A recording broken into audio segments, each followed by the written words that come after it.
സ്വാഗതം. നിയമസഭാ തെരഞ്ഞെടുപ്പ് അടുത്തു വന്നതോടെ എന്തെല്ലാം കോപ്രായങ്ങളാണ് നമ്മളിനി കാണേണ്ടി വരിക.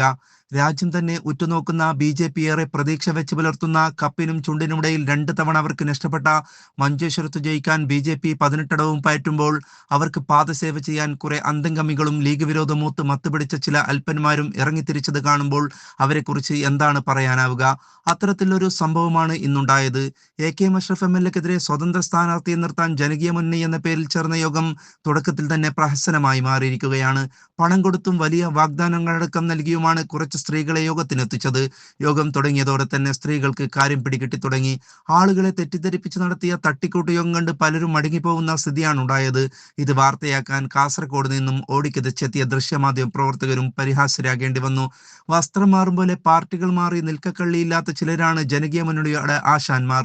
സ്ഥാനാർത്ഥി മോഹവുമായി എത്തിയ ഷാനവാസ് പാദൂറിന്റെ കയ്യിൽ നിന്നും അഡ്വാൻസ് തുക വാങ്ങിയ ചിലരാണ് അദ്ദേഹത്തെ ചതിക്കുഴിയിൽ വീഴ്ത്താനായി ഇത്തരത്തിലുള്ള നാടകം കളിക്കുന്നത്. ഒത്തുതീർപ്പ് രാഷ്ട്രീയം അംഗീകരിക്കാനാകില്ലെന്നും ലീഗ് വർഗീയത പ്രചരിപ്പിക്കുന്നുവെന്നുമാണ് ഇവർ പറയുന്നത്. വികസനമോ നല്ല കാര്യങ്ങളോ എ.കെ. അഷ്റഫ് എം.എൽ.എ ചെയ്തിട്ടില്ലത്രേ.